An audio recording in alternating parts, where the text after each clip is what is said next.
Hi, I'm Laura Ackerman, Disability Services Coordinator for Ohio AgrAbility and OSU Extension. Welcome to Farm Science Review 2020 Online and Agritourism and Accessible Events. Ohio AgrAbility's mission is to promote success in agriculture for Ohio's farmers and farm families who are coping with disability or a long-term health condition. Ohio AgrAbility provides education and resources to farmers, agricultural businesses and groups, healthcare, education and disability professionals, and anyone interested in making farming safe and accessible. If you'd like more information about this presentation or about AgrAbility in general, our website is agrability.osu.edu. That's spelled agrability.osu.edu. You see a picture here of one of our farmers. He is exiting his tractor and he's about to step onto a Life Essentials lift to safely lower him to the ground from the platform. Is your agritourism business accessible to people with disabilities?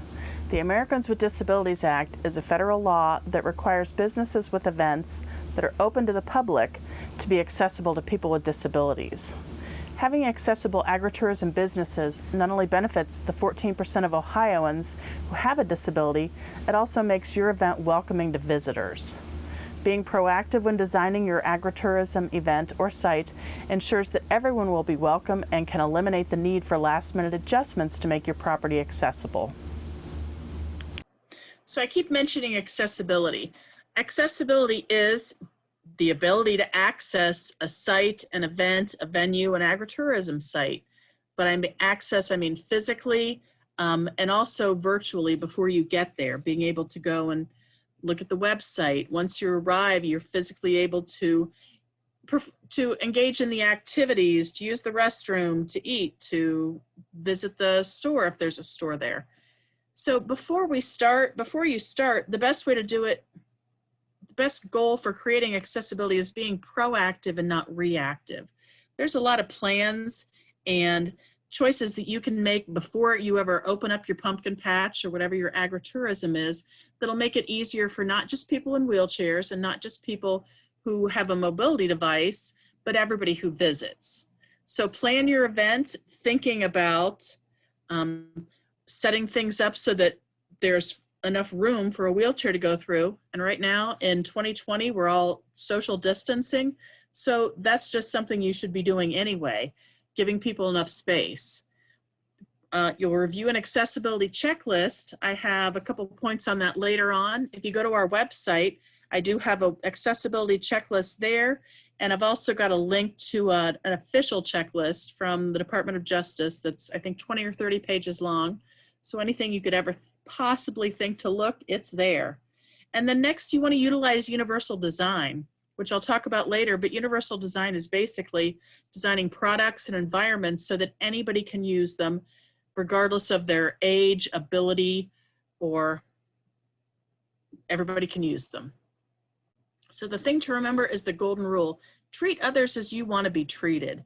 So when you're planning or you're visiting your own site and looking over it, think about how you would want to, if you visited with your family or friends, how you'd want to interact with that site.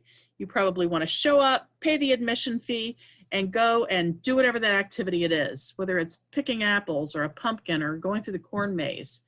You want to do it without help from the people that work there, without help from other people. You just want to go in and enjoy yourself. That's what everybody wants. So think about the golden rule when you're setting up your agritourism site. You may think, why do I need to make my farm accessible? I've never had anyone in a wheelchair come to any of my events. As I mentioned, 14.1% of Ohioans have a disability. At some point in their lifetime, 70% of all Americans will either have a temporary or permanent disability. 21% of Americans aged 15 and over have a disability, and 50% of Americans 65 years and older presently have some type of a disability. So next we're going to hear from Amy Pausch. She's the Director of Laughs and Smiles at Lind Fruit Farm in Pataskala, Ohio. Their website is Lind, L-Y-N-D, fruitfarm.com. If you want to see Amy and find out about the corn maze, it's lindfruitfarm.com/corn-maze. And Amy is at her, I'm standing in front of her. My back is to the corn maze, but behind Amy, you see a tall platform structure with steps going up to it. And then it's got at least 1 or 2 other levels above that aren't pictured.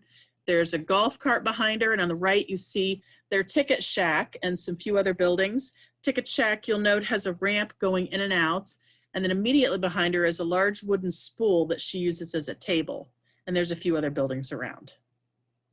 Once we became aware of the needs of people with disabilities, we realized that this goes even farther. We need to help moms and dads who have strollers be able to come and enjoy our facility.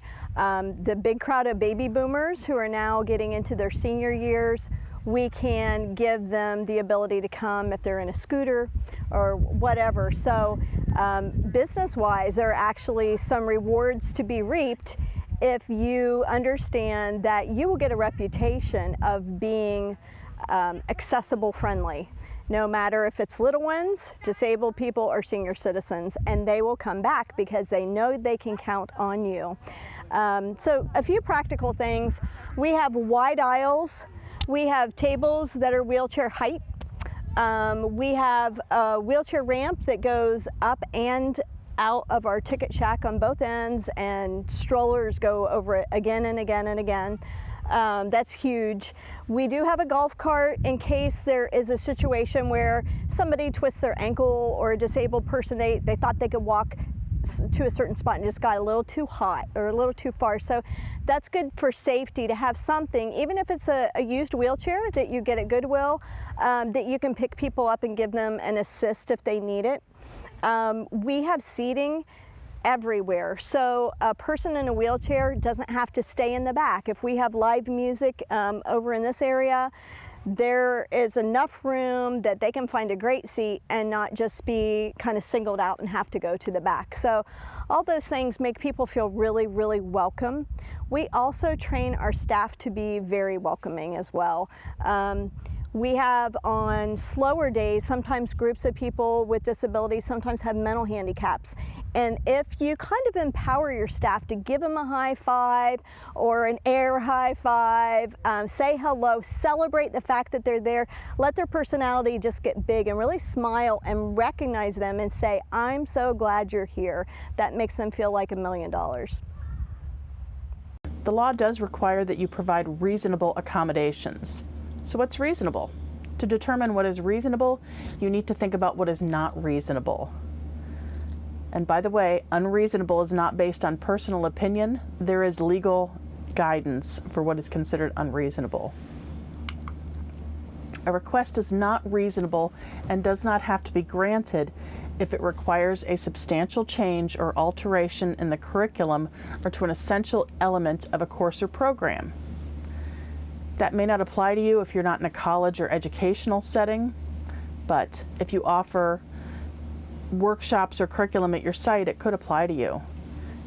A request is not reasonable if it fundamentally alters the nature of the service provided, if it poses a direct threat to the health and safety of that person or others, or if it poses an undue financial hardship or administrative burden. Before you get too excited about the undue hardship, if you own a large agribusiness, if this ever went to court, they would not look at the income from your pumpkin patch. They would look at the income from your entire business. And many accommodations are free. They don't cost anything, or they cost very, very little. Or by putting in universal design elements throughout your property, you're going to help a lot of people who do not have disabilities, and you're going to make it safer and more comfortable for them to come to your site. So what a few examples of an unreasonable request? Any request which creates a health or safety or health hazard to the individual or others. So if the individual cannot access the corn maze or the hay wagon on their own, or with the assistance of their caregiver, it is not up to your employees to lift someone up onto that hay wagon to get them there, because that could be an undue, you could harm them and you could harm yourselves. Any request which fundamentally alters an essential aspect of the service or activity provided. A lot of your events are going to be outside. Someone may have a terrible allergy to bees. You can't remove all the bees from your site, so that would be unreasonable, making it safe enough for people to come to that. Someone could have a terrible allergy to, I don't know, corn dust or trees or something. You can't make the woods outside not the woods outside. So there are some things that fundamentally altering, if someone's allergic to animal dander, your petting zoo is not a good place for them. However, there are a lot of other things that you can accommodate. So generally, accommodations are actually not that difficult to make. So one thing we'll talk about is service dogs. For service animals, these are animals that assist people with disabilities. According to the Americans with Disabilities Act, there are only 2 animals that are officially recognized and protected by the Americans with Disabilities Act. Those are dogs. Any breed of dogs, there is no restriction on breed, size, age, whatever. And miniature horses are the only other service animal. So this does not mean that emotional support animals are not a valid support, but they are not protected under the Americans with Disabilities Act. If you have a residential venue, whether, let's say you have a sleepaway camp or something where people would be living even briefly, that would be under the Fair Housing Act. They do protect emotional support and therapy animals. But I'm not talking about that today. I'm talking about the Americans with Disabilities Act, your agritourism venue, and I'm going to refer to service animals as dogs because most of them are, but again, miniature horses can sometimes be trained as service animals. So we have 2 pictures on here. On my left are 3 black Labradors, and I will tell you I'm partial to black Labradors. I have one sleeping behind me right now as I'm talking. It's 3 labs. The one in the middle is sitting upright, 2 are laying down, and I believe this is a family of service dog labs. The one in the center you can kind of see is wearing a blue and yellow service dog vest. On the picture on the right is a German Shepherd, also wearing a red and black service dog vest. The service dog vests are not required. It depends on the owner. It depends on what the animal does. One requirement is that the service animal has to be under the handler's control at all times, and the handler does have to pick up after them. And if the service dog bites someone, the handler is responsible. But there is no requirement for a vest or other identification. And some service animals do have to work off leash because that is what their job requires, them to have more flexibility to protect or assist their handler than if they were on a leash. Another thing I'll say about the vests and cards, someone comes to you and says, I have a service dog, here's his certificate or his diploma. Well, those things aren't actually valid. Those are not regulated by the law. They are not required by the law, nor are they recognized. So whoever had that certificate probably just paid some money to a diploma mill to get a certificate. But there are 2 questions, if you're trying to determine if an animal is a service dog, there are 2 questions that you can legally ask. First, is the dog a service animal, and is he required because of a disability? If the answer is yes, what work or task has the animal been trained to perform? That is all that you're legally allowed to ask. You cannot ask for a demonstration of the animal's work. You cannot ask for documentation for the animal or about the nature of the person's disability. There is more information about service animals on our website, agrability.osu.edu.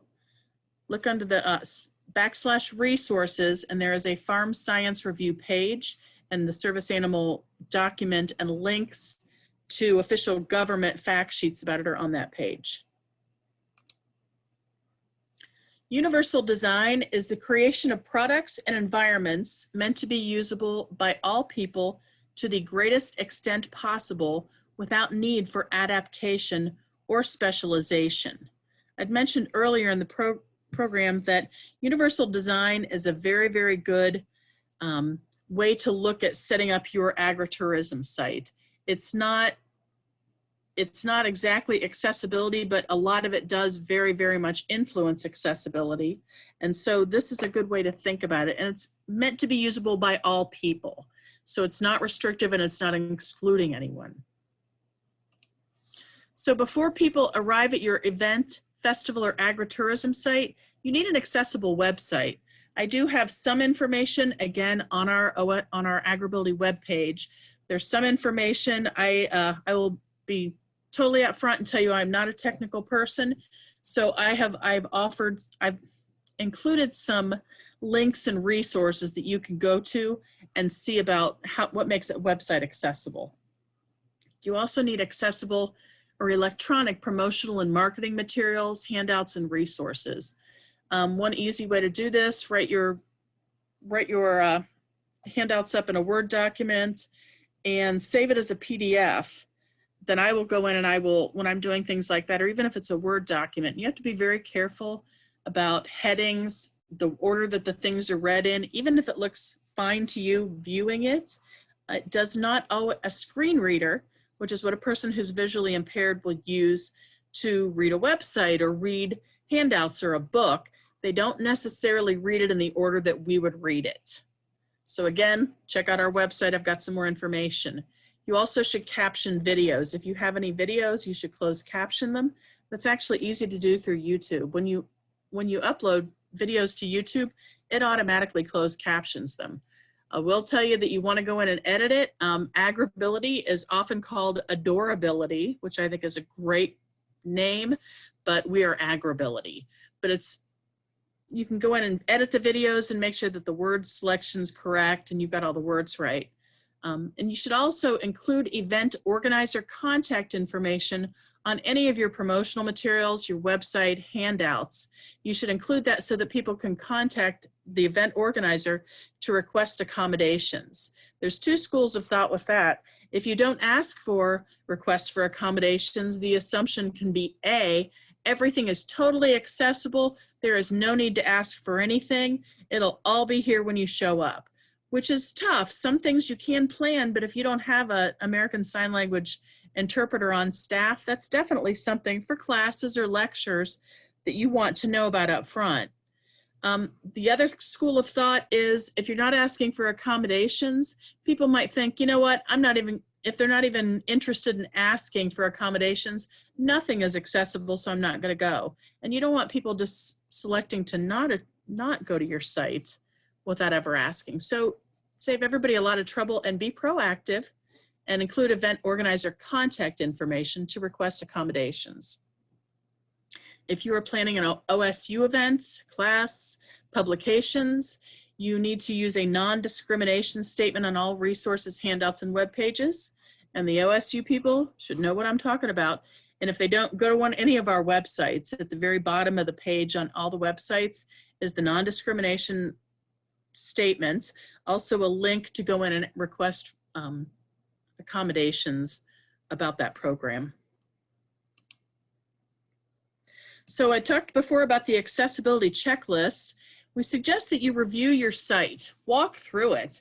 If you were visually impaired, if you were seated in a wheelchair, using a walker or other mobility device, were hearing impaired, visually impaired, could you get in, get around, participate in activities, use the restroom, and get back out of your site safely? We want to always emphasize safely and easily. For your walkways, they should be smooth surface and not slippery. They should be free of debris or barriers on the path, even decorative barriers like planters or whatever else you might put on a walkway to make it fancy. And they should be wide enough for a wheelchair, which is at least 36 inches wide. As I'd mentioned before, social distancing is a big thing right now. So you're going to want it even wider than that. So again, back to universal design, you're doing this for everyone. If you have a pathway or an aisle or walkway that ends without turning, that just is a dead end, you need to have at least a 60-inch diameter so that a person in a wheelchair or on a scooter could turn around and get back out. You also should have accessible entrances and ticket booths. If you do have ramps, if you have steps, you need to have a ramp or a way to get into that building. if you have a ramp, you need at maximum is 1 inch of rise for 12 inches of run. So for every inch in height, you need 12 inches to make it there. You can't have steep ramps. That's not safe. Try not to have steps, thresholds, or barriers. Even a 2-inch threshold could be a huge impediment to someone getting in with a wheelchair. Or it could also be a big impediment for someone pushing a stroller or pulling a wagon full of kids, for an adult with a walker. All of those things can really be impediments. And you should have ticket counters should be about 36 inches high, so that if someone was seated, they could access the ticket counter. So let's say, for instance, your ticket counter is up a couple of steps and you're not able to build a ramp. Make sure that there is a way that if a person comes up and they can't climb those steps, they can get the attention of whoever's selling the tickets. They have to come out and deal with the transaction down there. We have a few pictures on this slide. My top left is a parking space. You may be able to tell, you may not. It's actually an accessibility space. It has the reserve parking sign, and this parking space is where the snowplow decided to push all of the snow. So there is no parking space there. You might be able to park maybe a bicycle, but definitely not a vehicle. So that is definitely an obstructed parking space. And just because that's where the snowplow put it, that's not appropriate. If you only had a few spaces and a person who needs an accessible space shows up, they're not going to be able to go into your business. There's a sign next to that. It's one of the typical blue reserve signs. It has the graphic of the person in a wheelchair. And those are, even if you have a corn maze and you just have a field where you have people park, it's a really good idea to, in fact, it's legally required, good idea, to post some reserved parking spaces. You should have one reserved space for every 25 regular spaces. So if you wanted to reserve some spaces close to the entrance where it's easy to get to, they don't have to cross a busy road and they can get in, you can print those signs off from the internet and just post them on a stake. Next picture is a picture of a set of steps, concrete stone steps going up, and they look pretty steep, and there's a wall, and on the wall there's a blue sign, again with the graphic of the person in the wheelchair with the arrow pointing to the left, indicating that the accessible entrance is around to the left. That may seem obvious. Well, obviously they can't go up the steps. Yes, they can't, but what if it's a large building? What if you've never been there before and you don't know where the accessible entrance is?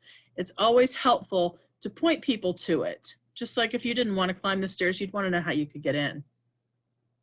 And next to the picture of the steps is a blue sign with the graphic of the person in the wheelchair, and the sign and the wording under it says accessible exit.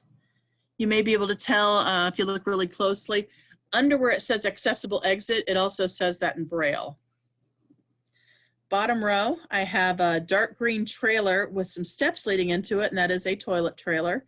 It looks like about 4 steps going up, and it does have handrails, which is nice, and it's got a door. But again, if you were in a wheelchair or you can't climb steps, or let's say you have a stroller with 2 kids with you, how are you really do you really want to leave your stroller there, especially if that's where you're leaving your personal belongings or a camera or a purse or what have you? That's not a great one. So if you are if you have a restroom, if you only have one restroom, it needs to be accessible. So if you are renting these portable bathrooms, rent at least one or a couple of accessible restrooms. There's a picture on the right. It shows the booth restroom. It's a large one. It's got a big wide door, and it looks like the handle is low enough so that a person in a wheelchair could reach up, pull the handle, go in. And then we don't have too many details on the inside, but there are grab bars there. And there's also the blue sign with the person in the wheelchair there. That's not only helpful for a person, again, who uses a wheelchair, who has bad knees or hips. It also, those restrooms are pretty large. If you did have a stroller, or if you even had a couple of 2 or 3 kids that were walking around with you, all of you could crowd into the restroom together, which I know is much safer than just letting your kids hang out outside of it. So again, this is some universal design where it is built and created for the person who uses a wheelchair, but it benefits everyone. Picture over on our right, we have a picture of 2 pictures. On the left side is a little girl, and she looks like she's in a barn, probably at a state or county fair, and there is a concrete pathway. And she's standing right behind a group of cows that are all laying down. But what I want you to notice is that there's pipes, there's buckets, there's hoses. It looks like some fans, electrical cords from fans. There's all kinds of stuff in this pathway. So that walkway is not clear. It could be very difficult for a person who's in a wheelchair on a walker to traverse that pathway. It could also be a tripping hazard for a person who, as many of us do, is looking at their phone and not where they're going. So try to keep that stuff cleared out. It's safer for everybody. I mean, if you were walking your cow through there, they could trip over it or you could, and then you could hurt yourself. There's a picture on the right, and it is also, looks like a county or state fair. There is a really wide pathway. On the left-hand side is a group of cows standing in pens. Looks like Holsteins. There is a nice pathway, and it is really wide and it is completely clear. You don't see any hoses, buckets, tack, equipment, supplies sitting out. So that's what we want to, that's our goal right there. Another group of pictures here. Again, I have that picture that I just showed you with a nice clear pathway through the cattle barn. To the right of that is a corn maze entrance. There's a little wooden crate with a pumpkin sitting on top of it and a couple of red wagon wheels. And then it looks like you've got a nice wide dirt, well packed down path going into that corn maze. That's Lynn's corn maze, I want to say from 2 or 3 years ago. I think it's from 2017. And then to the picture to the right of that is a picture of an apple orchard. That's my car at the end of it. We went out for a You Pick Apples day and I turned around and took a picture. It is a really wide path. It's, I'm going to say, several feet across between apples, which again, in the era of social distancing, that's really nice to have that much space. I'm sure that's also so that they can go through there with a mower, keep the grass down, because they do a really nice job of keeping the grass mowed. I mean, I'm sure the ground is uneven because it's the ground, it's outside. We would not expect them to have this down to the dirt and have it graveled or paved because it is an apple orchard, but they've definitely got it well maintained. And you can't tell, but those apples are actually, and I've only ever been to Lynn's orchard, so I can't speak for any other orchard, but those apple trees are pretty short. I'm tall, I'm 5'10", so I can generally reach the top branches of that if I'm standing next to a tree. But I've also seen lots of little kids, people who are in walkers or scooters, people in a wheelchair that can go and they can also reach the tree. So it's a nice variety. I'm sure at least part of it is so that it's pickable. You don't want something too tall, but they do a really nice job with those You Pick orchards. Bottom row on the left, I have a pumpkin patch, which is, I've only been to a few pumpkin patches, but I've not seen many that neat. When I went, I remember there was vines everywhere because that's the way pumpkins grow. So this one is really well mowed in between the rows of pumpkins. And if you had a pumpkin patch that the vines were growing back and forth, you don't need to mow every row, but if you keep the perimeter of it mowed, and if you do maybe a couple of cross rows and a couple aisles up the middle that are a little bit wider that you keep mowed so that people can walk through them, a person with a walker, grandma or grandpa with a walker, or kids in strollers, or somebody pulling their kid around in a wagon, or a person in a wheelchair would be able to get to the pumpkins. Don't have to be able to get to every single one, but they can get to enough of them. The last picture is of a hay wagon, also from Lynn's, and it's a wagon with a wood platform bed. Wood platform, it's got benches, wood benches around the perimeter of it. And then what makes this a good, especially interesting wagon is it has a metal ramp coming off the back of it. And I expect that that ramp is actually the kind that you would use to, I've seen landscapers with wagons like this that put their mowers up on them and they ride around on those, and that's how they transport them around the city. They have turned it here into an accessible wagon where you can go up that ramp and go in and park your wheelchair. Or if you had trouble with steps, you could climb the ramp and get on and still enjoy the hayride. So if you ever called and asked if your business is accessible, list specific areas that are accessible. Think creatively to problem solve.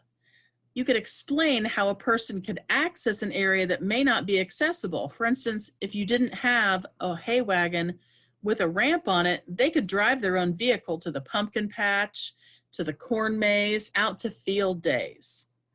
Ask how they have accessed similar events or venues before and see if their solution can work in this situation. I will tell you one thing I've realized after, a long time, at least 15 years working in the disability services field. People that have disabilities typically are world-class problem solvers. They have been solving problems of access, how to get into where they need to go, how to do what they need to do, as long as they've had a disability or not long after. So you don't necessarily have to come up with a new solution. You need to tell them what it looks like and see if they can think of, how can we do this? I mean, you can also certainly help and make suggestions. You can ask what accommodations they need. This does not commit you to providing exactly what they request if you can provide access in another way. It's very much a give and take, proactive, and it's good if you can have some synthesis where you're working with someone on how to provide access. And ask for time to provide accommodations. Up to a week is reasonable for most requests. If you don't have your site set up so that it accommodate that, or someone needed a special request, up to a week, there will be people who do want you to accommodate them immediately, and it could be something that's actually quite complicated. Do the best you can, but yeah, you do get some time to set these things up. So we want to make all your visitors feel welcome. Get started. So you can see my husband, he's showing us there's some steps. There's also a handrail, which is important. You always want a handrail to go along with steps so that you can safely hold on to it, climb up. He's got his hand on the back of the tractor. He's going to go up. He did not sit down on the tractor, but a couple of steps took him up there. And here's Rachel with her stroller getting ready to go into the barn. It's got a ramp. It might be a little bit steep, but you know what? It's a great ramp. And it has X's. I think they had tried to spread it out about every 6 feet to tell people this is good social distancing. There's her stroller outside next to the petting zoo with some adorable goats. And she could get right up next to it, but you'll see that it's a really smooth, really wide walkway. They have, hello goat, they have goats, great stuff. But that's typical. See, here's a Jersey cow, as the Jersey's dairy is named after. But here's inside, and there is a sufficient amount of space that you really can't reach out and touch that cow, but you can see it. And again, with the walkway, we've got goats inside. So this is a stroller. This is, I know a lot of people are not going to see a huge number of customers using wheelchairs or walkers, but I'm guessing you're going to see a lot of people with strollers. If it's got wheels, it needs a ramp, and it needs some wide walkways, and it needs some clear pathways. So next I have some fun videos of Amy Pausch, again, Director of Laughs and Smiles at Lind Fruit Farm, and she's showing us, going to talk about a couple of their activities that they have. At Lind Fruit Farm, we try to kind of observe what people need and kind of cater to that. So in our corn maze, it's an 8-acre maze, but we realize that people without a lot of endurance or stability need a shorter path. So for little kids, and for people who need a short walk, we have a mini maze, which is this little corner right here. And that is golden. We sell courtyard combo tickets for little kids all day long, and then if someone shows up in a wheelchair and the person pushing doesn't want to push for 4 miles of path, they can go in the mini maze. And if somebody is up for the big challenge and we have lots of like exciting things to do inside, they can go on into the big maze. So that's a great fit for us. I believe the mini maze is only 0.3 miles, and you're not going to take every dead end. So since our maze is made out of dirt, we definitely, when somebody calls and says, can I take a wheelchair through, I explain that it's like the surface of your yard, and if it has been raining 3 days prior to the day they're coming, they need to just think what the ground would be like. Some people have big wide tires, some people have skinny little tires. I am always happy to take people into the path so they can see what it's like before they buy a ticket if they need to make sure. But that's how we have to accommodate that. We also have extraordinary days here. We have specially trained staffers that are used to working with people with disabilities, and they're no different than anybody else. We just gave them a little extra training. We set up tables with different tactile things, different kinds of beads, things like that. Now this year's not as tactile as usual. Our playground equipment has a lot of what's called inclusive equipment. So if you're in a wheelchair or standing, you can shoot a basketball, or you can play with the four-sided music station. It's not designed for one subset or the other. It's just an everybody thing, so everybody can enjoy that. Not all of our playground equipment is that way, but every time we add something, we always try to look at what can we make inclusive this year. We have an activity wall where you can spin things and turn on faucets and things like that. So we're really trying to build that every year a little bit more. How wide are the paths in your maze? The paths are 5 feet wide, and for all of you that grow corn, you know the leaves hang down and hit you in the face when you walk through. So we actually machete both sides of the path, which 4 miles times 2 is 8 miles of path. We're the only maze I know that does that, but we're very clean shaven, and we have a survivor trail in our big maze that takes you from entrance to exit without getting lost. So if somebody hops on that pink line, or is it a red line this year, they can go all the way in and out without ever getting lost in case they have a bathroom need or want to just take a shorter walk and not find all the clue stations. So across the street we have U-Pick apples, and there aren't a lot of farms that have U-Pick anymore, but we still do, and the nice thing is that you can drive your car right up to where you need to pick and keep it at a very short distance. This is another piece of our playground equipment. It's called a weaving board, and it's one of those things that you find on Pinterest and you think, oh, that looks easy to make. So a machinist and a carpenter put this together for us, but you can see that it is very, very accessible. And if you're a kid standing, it would also be at the perfect height. So originally when the carpenter built it for me, the bottom of it was this high, and I said, no, you need to come back and make it lower. So this is just an excellent example of an everybody activity.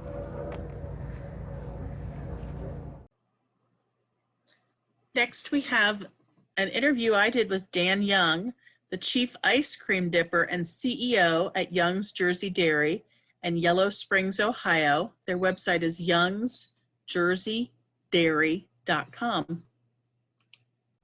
In looking at an overall perspective, being able to have your farm accessible to folks is going to make it safer for everybody anyway. Your everyday customer visiting is going to make it safer for them, and you get a lot of goodwill build up. You'll get a reputation as a place that's easy to visit. We accommodate folks of all ages. You know, our #1 demographic is families with younger kids, but the #2 is probably grandparents with grandkids. And then there's other besides that, beyond that. So a lot of grandparents, you know, are a little bit less mobile, and they really appreciate the fact that they can bring their grandkids here. Their grandkids can run around, but they can also easily get from one part of the farm to the other. Might take a minute to walk there, but it's a safe way to get there. So it's not new to them. Yeah, we get plenty of phone calls and emails during the year. Can I do this? Can I do that? What have you got this set up for someone in a wheelchair, for example? And we do get questions even going through the corn maze. Yeah. Because that's dirt. Yeah. But as long as you don't come early in the season. When it's wet. When it's wet or not packed down yet. But after that, it's bumpy. I can't do much about that. Yeah. It is a field, but it's wide enough. It's wide enough and it works. Yeah. Yeah, that's the big one. You want everybody to feel welcome when they get here, and it's easy to see the guests to see that you paid attention to them. You might not be perfect in all those things, especially when it gets to outdoor type of activities, but as long as you're making an effort, they'll notice that, and they certainly will appreciate that and become pretty loyal customers. We're at Young's. How do we find you? How do you find us? Yeah. youngsdairy.com. Good. It's a great website. All kinds of things are on Facebook also, of course. We have like 105,000 followers on Facebook. It's insane. That is insane. It's an amazing marketing tool. So in addition to getting people in, we want to make sure that you can get them out and safely. In Ohio, we don't have a lot of natural disasters, but we have them sometimes. But if you needed to get someone out in a hurry because they had a health emergency, there was some sort of a disaster, there was a hostile person there, for any reason, you need to think about emergency exits and routes for all of your guests, but in particular for your guests who have a disability, especially a mobility disability, where they may not be able to use any door that's available. So you want to ensure that exit routes are unobstructed by materials, locked doors, or dead-end corridors. Keep exit routes free of explosive or flammable furnishings and other decorations.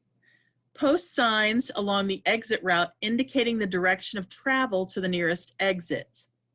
Mark doors or passages that could be mistaken as an exit route. So actually, all of that is really good information and very helpful for anybody. A couple of pictures on here. We have just your traditional white exit sign that hangs from the ceiling. It's got the bright glow-in-the-dark orangish red letters. And then we have another sign. It's a red sign, and it says "Not an Exit" in big white letters. You can get that off the internet. And if there are a lot of doors down a hallway, just put that up, "Not an Exit," so that people know not to try these doors, not to go that way.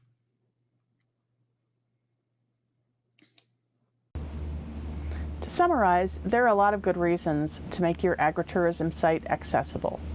For one thing, it's legally required. Another thing, using universal design elements makes your site more welcoming to everyone, people of all ages and all abilities. Right now in 2020, it's also important that we socially distance. If you have nice wide aisles going through your petting zoo, through your orchard, your pumpkin patch, wide enough for wheelchairs, it also allows people to keep a good safe distance from one another. And right now when people might be hesitant or unable to travel, they might be coming to see you. And the better your place is, the more welcoming and the more friendly and open and safe, you can create a lot of repeat visitors. It also makes your site safer for visitors and employees. We don't ever want people getting hurt, and so universal design and accessibility can make things safer. And you definitely do not want bad publicity, like this picture here of this little girl who wasn't able to ride a ride at the county fair. So this is a picture from several years ago. I had done a Google search on disability and county fair, and this came up. I believe this might have been in West Virginia, but as I recall the story, the little girl's 8 years old, 8 years old, and she was not able, her mom wanted her to put her on either the Ferris wheel or the wheelchair. And as I recall, the mother had asked the ride operator to put the little girl onto the Ferris wheel car seat or onto the merry-go-round, and the ride operator had refused. Probably for it's their policy not to, if you cannot get onto that ride on your own, or a family member, friend, or caregiver can't get you on that, the ride operator wouldn't, for a variety of safety reasons, which makes sense. Now this is sad, and I agree, no rides for disabled girl at Dwyer County Fair is some horrible publicity. But I'll totally be honest and say when I read it, I did agree, because this comes up as an unreasonable accommodation. I mean, that's a small child. It probably wouldn't have been much effort to pick her up. She looks little, to pick her up and put her in the in the Ferris wheel seat. But if that was a teenager or an adult and the person with them wanted that ride operator to pick up an adult and put them in the seat, that could injure the person, the ride operator. It could injure the person with the disability if they're team carrying. There's a lot of reasons. So to me, this, without knowing the full story, just what I read, this kind of is an unreasonable request that they wanted her to be picked up and put in there. If her mother could have done it, I think that would have been fine. But not asking a complete stranger to do it doesn't seem appropriate. So please think about, we all know how quickly bad publicity spreads. Even if there's a story and a background and a context where it really wasn't that person's fault, Just please don't cause a picture like this one.